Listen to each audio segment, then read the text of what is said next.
We are the children of the millennium, born and bred on a system that we're now so desperate to be emancipated from.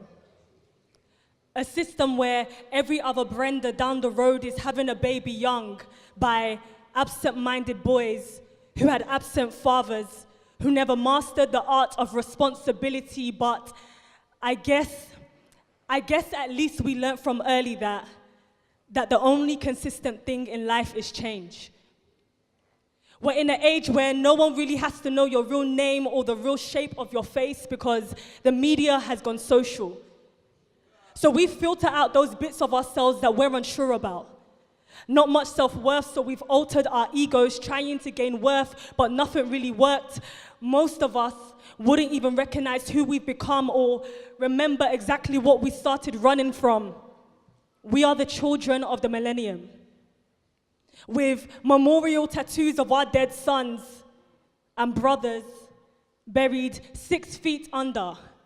Kind of like the dreams of many of our mothers. You see, Mommy fled from the motherland because her leaders failed to understand that the value of a man is greater than the currency that he held within his hand. But the thing is, Mommy still couldn't escape from poverty.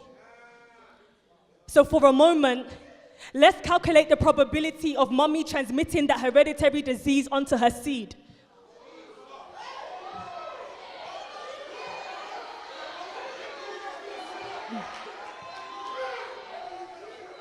So for a moment, let's calculate the probability of Mommy transmitting that hereditary disease onto her seed.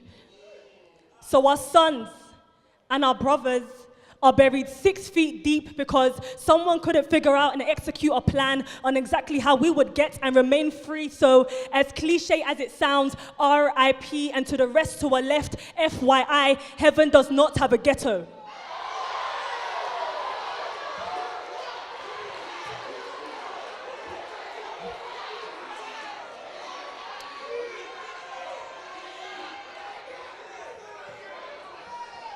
Pull it back.